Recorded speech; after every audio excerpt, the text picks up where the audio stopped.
Wow, wow, yo, yippee, yay, guys. Pile number 9, and I'm super excited to be with you guys today. As always, we're going to deep dive into the love of the community, then talk about what is happening on SwissBorg Network with so many new earn strategies, with a new project, the L1 about to be listed, and some new real automation that's going to kick into SwissBorg, and how we're going to bring a healthy way to become wealthy. As you guys know, my name is Cyrus Fuzel. I'm the proud founder and CEO of SwissBorg, always here to serve you. So question of the week, it's about the fundraise, and then there's actually much more that we're going to talk about. The two general questions was from Joel, and thanks for asking that. It's really about the fundraise. The question is seeing, are you liable when you invest as an investor, as a shareholder to a company? And you're not liable. The only people that are liable is essentially the board of directors, so the chairman and the two other boards, the three other boards, which is myself, Jeremy, Christoph, and Anthony. Those are the 4 people that are responsible for whatever action that the company takes. And because we're SA or MBH for the Germans, and in SA for the French. So essentially, you guys are not liable to anything. And the second question was to understand if whatever happens to SwissBorg, if the shares essentially go to zero, you will not lose more money than you have invested. It's not like futures or whatsoever that you could actually owe more options whatsoever. This is actually the share, so you cannot lose more money. Anyways, that's not going to happen. Anyways, we'll make sure that doesn't happen, and we'll make that the future is bright. But this is a very good question. So for Joel, just to make things clear, no, you're not liable to whatever SwissBorg does. If there's a problem with a cat, or I forgot what the other things that were in it. So if it later on the beach or whatsoever, no, nothing will be reliable. Now more questions from Twitter. So other questions coming from Twitter, and that was from Raymond. Raymond, thank you very much. And I'm a very big fan of Chevalier du Zodiac. I don't know how to say this, Senseiya, I think so. It's the Japanese version. I think so English as well. If you haven't checked out this manga, this is really cool. And I love as well very much Shiryu, which is probably one of the coolest character. Great about meditation, by the way. And I think there was a lot of questions regarding the CHSB, the role, this total supply, the fact that Ken Ocean as well want to know when is the next white paper gonna come out. I think so there was other questions which was raising the questions about the community index, how it was calculated, the yield, how that was calculated.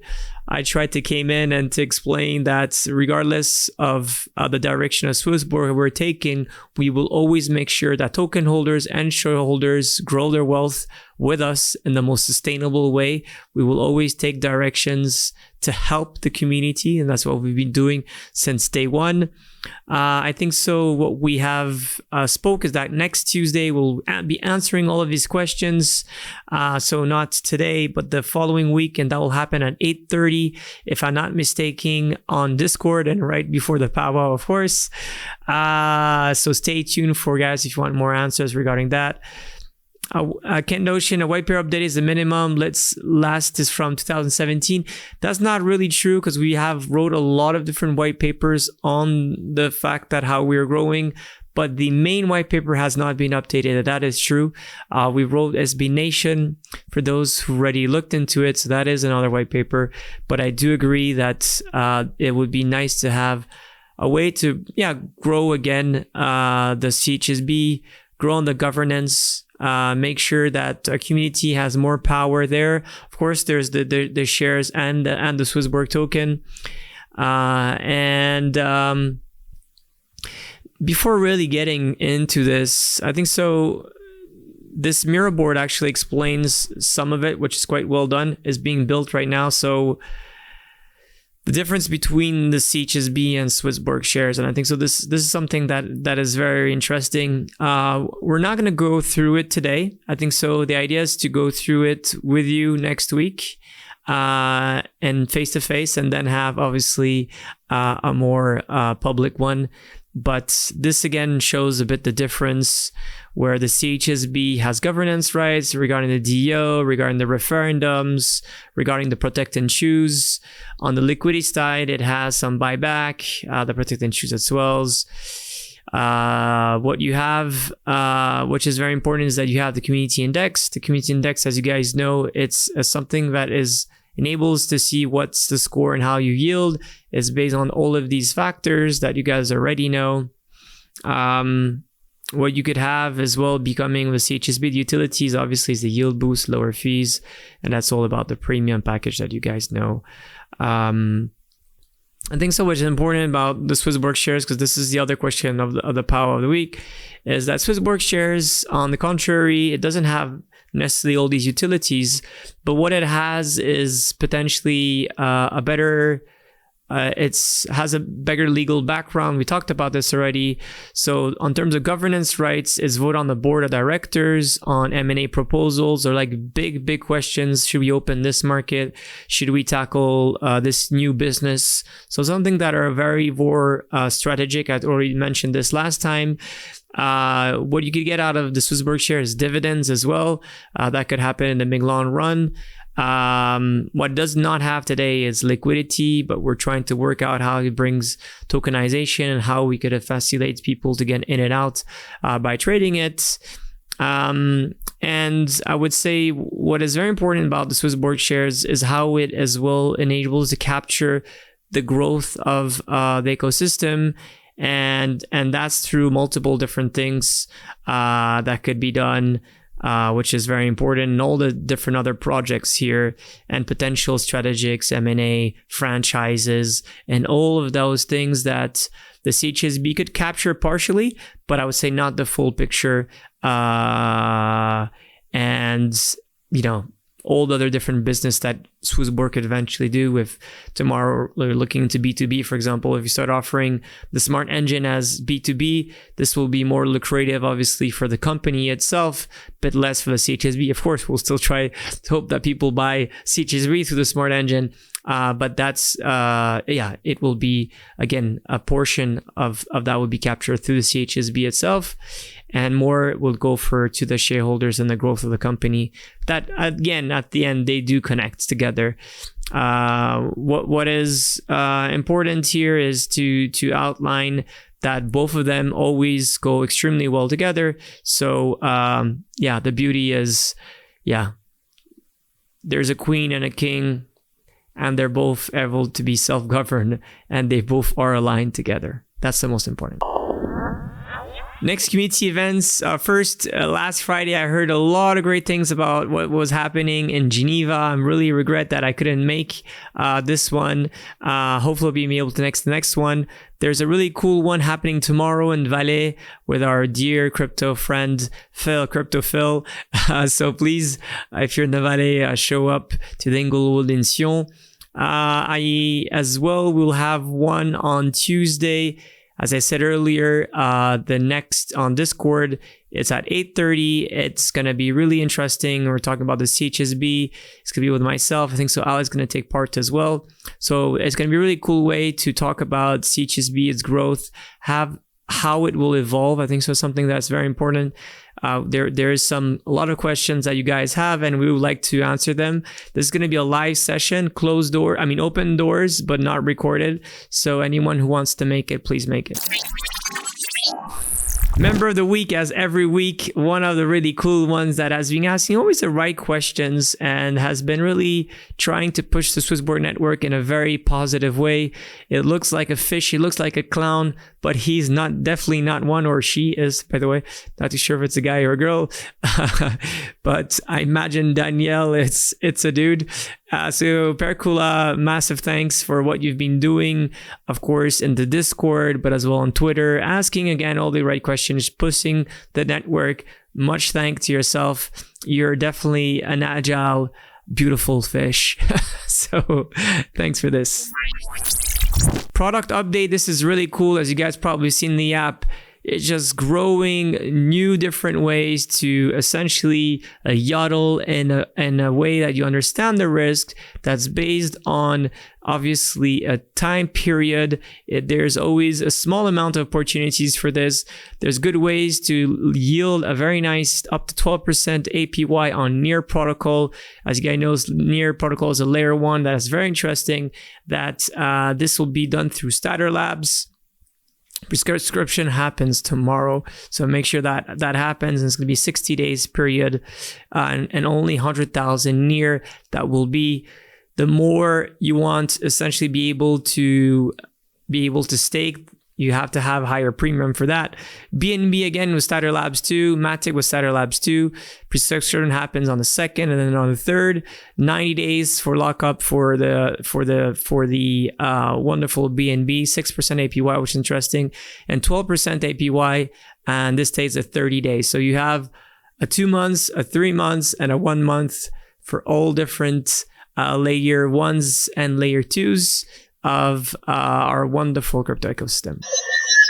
Announcement of the week, and this is one of really great community, a great project, a fantastic team that is in a strong mission to really bring NFTs and gaming to really the next level. We've been working hands in hands with the team, my brother and other people, Anthony, and a lot of different people within the team to bring Teranoa to the world. So who is Teranoa? It's founders that have been into the gaming, into the crypto sphere for a very long time. Most of them are actually French, a really legit team. The company itself has been created already a few years ago, and they have great funding, they have a great team, they have a great network. And really, what is Teranoa in few words? It's an L1 blockchain infrastructure designed for the mass adoption on NFT, right? And this is what they really have put in, which is extremely different from many other layer 1s, is the secret in the capsule. The private content that they create NFTs that could create these really cool secret ways to evolve and with these capsules. And I think so it's something that really is worth looking into more carefully. Obviously, for now, there's a lot of different projects like Mafia Food, but Orbs and different other Astromust, of course, from our dear friend, that are really building on Teranoa. And there's gamings, NFTs, Soulball tokens, of course. There's a way to be able to pledge your NFTs and have delegation for that. So that is very, very cool for the future of SwissBorg and being able to essentially lend your different things. There's fractionalization that's going to happen in combination, which is that, a little bit like the Son Goku thing when in Vegeta goes Go Vegeta, where you could combine 2 NFTs together that could actually mint you a third one. So now looking at their website, so you could essentially be able to, have your wallet and then, become a validator. You could be able to yield on that, which is not going to be in the app yet, but we're looking how ways we could do this. The ecosystem itself, you could look at the different dApps. We talked about this before, but you're seeing more and more. Mafia Food's probably the one you probably heard about in the past, but you're seeing more and more different ones that look really cool, that we definitely look like promising. So now people are talking about, so why have we pushed this project and why do we want to continue pushing it? Because we are close to the team. We believe it's a good thing. If you look at CAPS itself, the CAPS token recently has went through a massive pump. There's no doubt about that. The project has done pretty much 5x in the past 2 months, which is a lot. 500% in this market in the last 2 months is a lot, right? So this is since the beginning of the year and pretty much went like crazy bananas. But even if this pump is very big, right? We see from beginning of the year it is 007 and today it's 40, which that is pretty much 6 times. So at actually 600%. The total market cap for L1 is very small. very, very small. So the market cap is 27 million, so it doesn't have essentially a lot of different liquidity yet, but the fully diluted market is only 107. And if you compare this to any other L1s, I mean, even the L1s that are in the top, let's say 20 or 30, they're over a billion market cap, right? You see 3.5 billion here, Ton 3 billion, Monera 2.5, Falcon a little bit different, but Kronos 2 billion, VeChain 2 billion, Aptos probably the same thing. And you go on and on and on. So Immutable X, if this is a nice comparison, is still at 880 million, right? So, which by the way is not a layer one, but it's at least comparable in terms of business model to some extent. So this is definitely something to look. You'll have an AMA tomorrow with Michael, the founder. That's going to be really exciting. It's going to be in French. For those who don't speak French, hopefully this will be translated, or maybe have another session going forward. So I hope you guys have enjoyed Teranoa, and I'm as I explained, I'm very excited about this partnership. I'm very excited about the fact that we have very similar communities. I'm very excited by the fact that it's a L1 that is changing the game, has bring a lot of new ways to essentially grow the ecosystem. Of course, with this, it's a very young project, so there's a lot of risk subject to it, right? For now, there's less than 1 million NFTs that has been done. There's only 50,000 wallets that have been downloaded, but that's already a good start when you think about it. And more importantly, what I like is that not only there's dApps, there is a strong community. It's a great company that have done different business before. There's some younger co-founders, but there's as well some elder co-founders who have very deep experience into this world, and they're very vocal and they're very francophone. So those are the reasons why we're going to be pushing Teranoa, and I hope that's going to have a happy listing tomorrow. Through SwissBorg, all assets will have a fiat gateway. And here is the thing. Premium features gives you zero fee trading. It's an amazing fiat gateway.